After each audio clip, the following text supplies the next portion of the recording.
Hello, hello, hello mga ka-Explorer! So, ito na naman po ang inyong lingkod, ang babaeng gala sa kabundukan ng UAE. And ito na nga po yung part 2 ng Wadi Nakab. And ngayon naman, napagdesisyonan namin pumunta dun sa pinaka-tuktok ay puro mga flags kasi may 3 flags sa pinaka-summit. So, 1 minute pa nga lang kami nag-start mag-hike. May nakita kami parang cave. So, na-curious naman ang mga bakla. So, tinignan namin since akala na namin na maganda kami nakikita. Pero wala naman pala. Masakit talagang umasa. Masasaktan ka lang. Char. Kaya na nga, since wala naman kami magandang nakita, nag-picture-picture na lang kami kasi maganda naman yung view niya once na parang nag-picture ka sa pinakagitna. Ganon.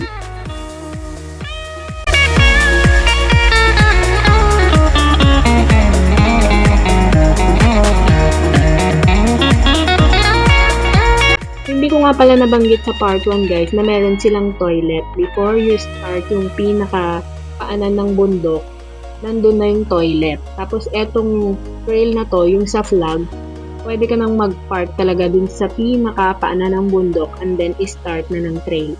Kasi yung last namin dun sa village, malayo pa. Yung pinaka-parking, malayo pa yung lalakarin mo. Etong flag summit ng Wadi Nakab ay isa sa pinakabungad. Kasi yung isa naman, yung cave. So, left and right, pwede ka nang mag-park na and then start na ng trail. Kasi yung dalawa, yung old village at saka yung lagoon, sobrang layo pa ng parking. And 5 nga kami. We are Voltis 5. Hindi mo pwedeng Powerpuff Girls kasi 3 lang yun. 5 nga kami. Kasi meron akong dalawang na-recruit. Na-recruit? So, first time nga nilang dalawa. Yung isa mataba, yung isa payat. O, diba? Balance, baby. And good thing kasi po, yung trail na to ay maiksi lang siya. Kaya siya ng 2 hours without pahinga. And since dalawa yung bago sa amin, so marami kaming pahinga. And then, nung na-reach namin yung pinaka-summit, super pahinga talaga kami doon. Kumain kami, umaura-aura kami, nag-tiktok kami, ganon. And this trail is very easy trail, very short trail, and napaka-clear ng trail niya. It's not like the old village summit, napaka-confusing ng trail niya.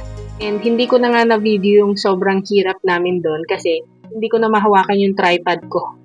Kasi kailangan talaga doon, talagang buong body mo yung gamit mo. Sabi ko nga doon sa part 1 ng vlog ko. So, hindi ko lang na-explain doon na hindi ko na nga nakuhanan yung paghihirap namin sa kabila. Dito naman, super easy lang siya. Medyo nakakalula lang siya, lalo na dun sa starting point kasi nga yung stairs doon talagang edge na siya. So, sa mga may mga fear of heights like me, pero hike pa rin ang hike, di ba? You need to face your fears, gano'n, with an S. And this time, we had lots of water and food naman kasi we get scared the last time nga na lack of food and water kami. Tapos, good thing kasi may 3 babae naman na kulang naman sila ng food and water. So, diba? Ganun yun. We help them also. Parang the last time someone helped us, diba? It's give and take. Parang relasyon niya. Hindi ka pwedeng take ng take lang. Kailangan mo rin mag-give.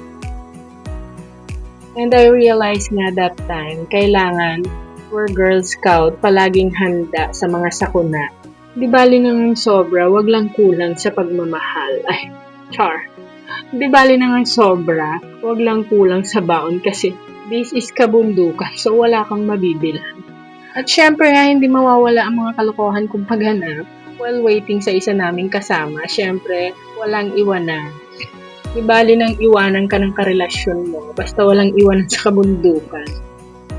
May pag-golf-golf pa akong nalaman, muntik pang mahulog yung phone ko sa mga kalokohan ko. Nandito na nga guys, malapit na nga namin maabot ang rurok ng tagumpay. Kanina ko pa nga sila sinasabihan na 5 minutes na lang guys, 5 minutes na lang. Matindi ang motivation ito kasi nga, pagod na rin naman nga kami kasi sobrang patarik siya. So, short trail, pero dire-diretso siya talaga. So, nakakahingal nga naman.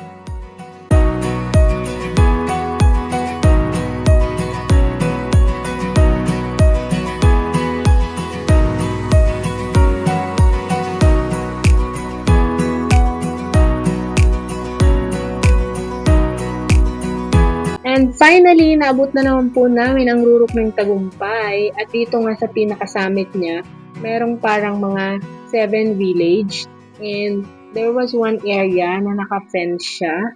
Tapos, there is a camera and a siren. So, bawal pumasok. Pag bawal pumasok, bawal lumabas. Pag bawal lumabas, Kim Chu, ikaw ba yan?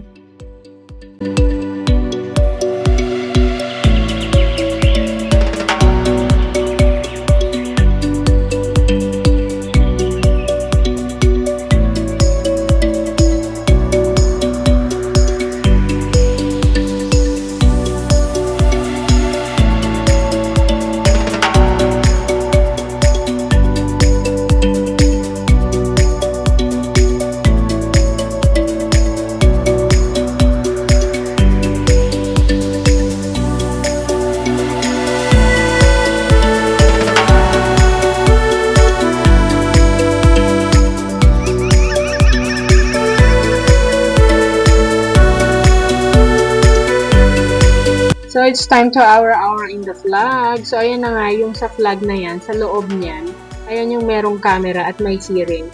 First time ko naman sa dami ng inakyatan kong bundok na makakita ng may camera sa pinakatuktok ng bundok. So, huwag nyo nang subukan. Baka pag nag-alarm, biglang magsidatingan ang mga helicopters. Knowing UAE, so, dyan na lang kayo, gawan nyo na ng paraan. Nakikita niyo yung mga tinuturo ko. Hindi ko pag-aari yan. So, yan na nga. Woohoo! Narating ko na naman ang rurok ng tagumpay.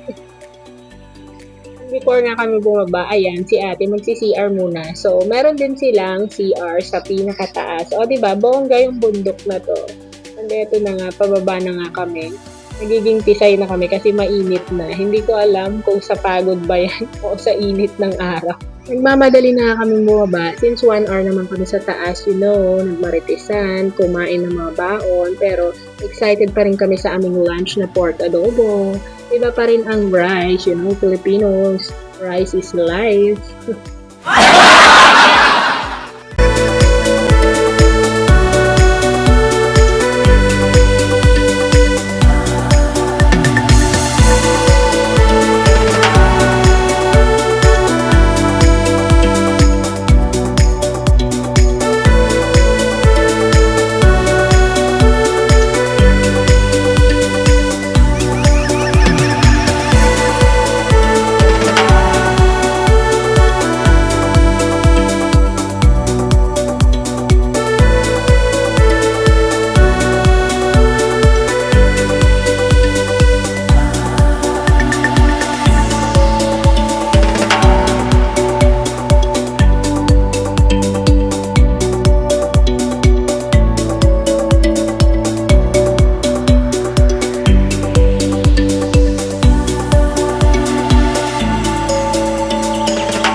Pababa na nga kami pero inaantay pa namin yung isa namin kasama.